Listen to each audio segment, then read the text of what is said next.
Marvel Comics-ийн хамгийн алдартай супербаатар Spider-Man. Миний ч бас хамгийн хайртай дүр. Харин Spider-Man-ийн маш олон хувилбарууд бий.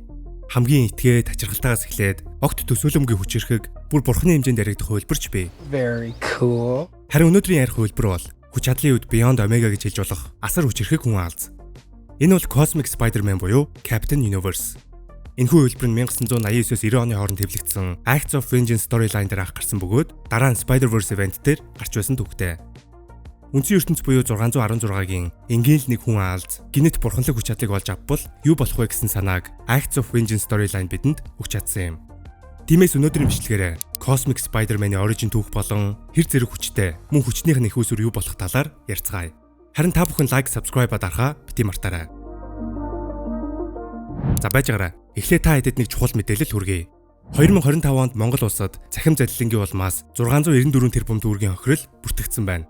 Мөн сүүлийн 5 жилд залилах гэмтэрэг 296% өсөж, Монгол улсад үлдэгдсэн нийт гэмтэргийн 30% нь захим орчинд үлдэгдсэн. Unitel Group хүмүүсийн захим орчинд аюулгүй байдалтай холбоотой мэдлэг ойлголтыг нэмэгдүүлж, гэмт халдлагаас урьдчилан сэргийлэх зорилготой үлгэртэл байдаг нэртэй нөлөөллийн кампанит ажлыг хэрэгжүүлж байгаа юм байна. Энэхүү ажлаар кибер аюулгүй байдлын тухай мэдээлэл, анхаарал өгөх агуулгыг сонирхолтой, өрмөц байдлаар хүргэж байгаа бөгөөд хүн бүрийн сайн мэд хүлгэрийн үйл явдлыг ашиглан цахим халдлагын эрсдэл, түүнээс хэрхэн урьдчилан сэргийлэх талаар ойлголтыг нэмэгдүүлж, сая дурдсан тоон баримтуудыг ил тод байдлаар гаргажээ. Хэрвээ та бүхэн энэхүү кампанит ажлын талаар илүү дэлгэрэнгүй мэдээлэл авахыг хүсвэл Unitel-ийн албан ёсны Facebook хуудас болон Unitel цэгийн мань вебсайтаас авах боломжтой. Аюулгүй дижитал орчныг хамтдаа бүтээхээр хамтран ажилласан Unitel Group-тэй баярлалаа.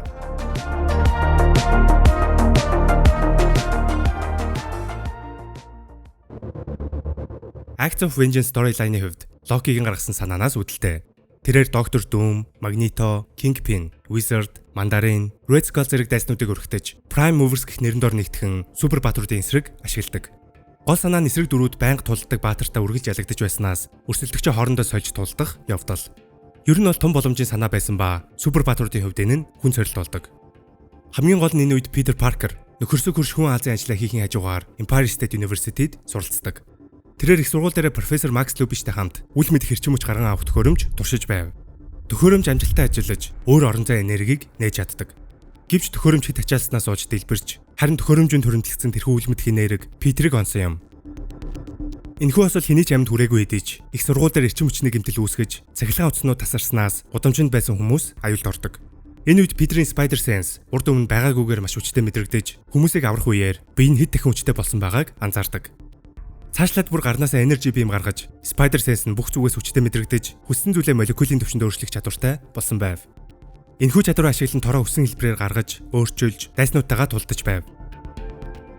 Prime Mover шинэ хүч чадалтай болсон хүн алз руу олон янзын дайсан явуулсан ч хэдэн мянга дахин хүчтэй болсон хүн алзад энэ нь юу ч биш байлаа.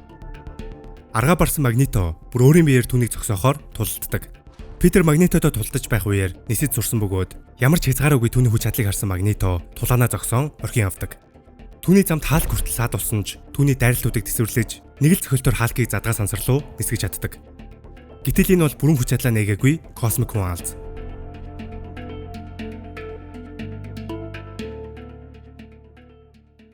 Тэгвэл түүний оногцсон үл мэдэх энерги нь Unipower буюу Enigma Force байсан юм. Үүнийг Unipower, Enigma Force, God of Light гэх мэт маш олон янзаар нэрлэдэг. Энэхүү асар их хүч чадал нь Microverse-с гаралтай мөн өөрийн гэсэн ухамсарт энерги. Энэхүү энерги нь аюул нүрэлсэн үед хамгийн тохиромжтой нэгнийг сонгож нэгдснээр Captain Universe-ыг бүтээдэг. Харин Captain Universe нь ямар нэгэн хүн биш бөгөөд Unipower тохирсон нэгэнтэй нэгдснээр бий болдог нэршил гэж ойлгож болно. Өөрөөр бол Peter-с гадна өөр тохиромжтой хинч Captain Universe болох боломжтой. Мөн энэхүү хүч чадал нь хамгийн хүчирхэг оршихуунуудын нэг Eternity-гийн хамгаалагч гэж явдаг. Энэ хүч чадал нь Eternity шиг космик бурханлаг оршихуунуудтай адил хязгааргүй хүч чадалтайч ганц ялгаатай зүйл нь үхсэн нэгнийг амьлуулж чаддаггүй. Enigma Force-ын түрүү хэлсэнчлэн өөрийн гэсэн ухамсартай бөгөөд заавал зөв зохистой нэгнийг сонгон нэгддэг. Хэрв түүний сонгосон нэгэн жаахан чулуу хормоо санааг агуулж эхлэвэл шууд л биеэс нь салж чаддаг. Unipower-тай нэгдэж Captain Universe болсон нэгэн өмнөх Captain Universe-үүдийн бүх дурсамжийг авдаг бөгөөд энэ нь тулааны хувьд асар туршлагатай болгодог. Харин энэ хүч чадал аливаа аюулыг зогсоохоор гинт ирсэн шигэ аюулыг зогсоосон даруйдаа орхин явдаг. Хэрвээ King in Black-ийн бичлэгийг маань үзсэн бол хамгийн сүүлд Эдигийн биед орсон гэрлийн бурхан нь мөн адил Enigma Force байсан бөгөөд наалыг зогсоохоор Эдиг зорин ирсэн байдаг. Харин Spider-Man-ийн хувьд энэхүү хүч чадлыг олж авсан гол аюул нь Tri-Sentinel байсан юм. Acts of Vengeance storyline-ийн ард гол хорыг хутгаж байсан Локи 3 Sentinel-ийг нэгтгэж асар хүчирхэг Sentinel роботыг бүтээн хүн алзын эсрэг толдуулсан юм. Энэ үед хүн алз маань шинээр олж авсан хүч чадлаа бүрэн нээдэг бөгөөд жинхэнэ Captain Universe болж хувирдаг. За тэгээд энэ төрхийг ихэнх нь харж байсан бах. Үнэхээр cool дизайнтай хувилбар. Tri-Sentinel асар хүчирхэгч гэлээ. Бүрэн хувирсан Cosmic Spider-Man тийм чүнд байгаагүй юм. Cosmic Spider-Man Tri-Sentinel-ийг молекулын төвшин задалж устгадаг. Үүний дараа гол зорилгоо биелүүлсэн Uni-Power Peter-ийн биеийг орхин явдаг бөгөөд эргээд бидний мэдих нөхөрсөг өрш болсон түүхтэй. Гэхдээ өөрт 13-ын Peter Parker Enigma Force-ыг авчулж чадсан бөгөөд Cosmic Spider-Man буюу Captain Universe хэвээрүүлсэн байдаг. Энэ дүр хожим Spider-Verse event дээр гардаг бөгөөд түүний ертөнц хамгийн аюул багтаа гэж тооцогддог. Өөрөөр бол энэ хүчирхэг хүн алзын ертөнц рүү Spider тотем ангуучлагч Inheritors нэвтрхээс айдаг гэсэн үг. Тиймээс өөрт 13-ыг хүн алзуудын safe zone болгосон байдаг. Гэвч Cosmic Spider-Man Inheritors-ийн эцэг эгддэг Solus-ыг дутуугаар уналж түүний гарт амиа алдсан юм. Ийм хүчирхэг дүрд бол өстой хайрын үнхэл.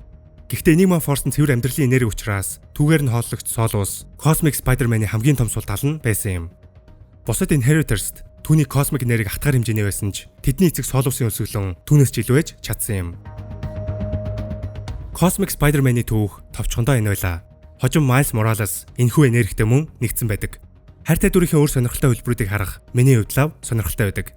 За тэгээд цаашид өөр олон янзын хүн алзын талаар бичлэг хийх төлөвлөгөөтэй байгаа учраас лайк, subscribe-а дараад хүлээж аваарай. Мөн манаас үгийн үйл ажиллагааг дэмжих хүсвэл доор гарч байгаа дансаар донешн нийлгэх боломжтой. Дараагийн бичлэгээр уулзцгаая.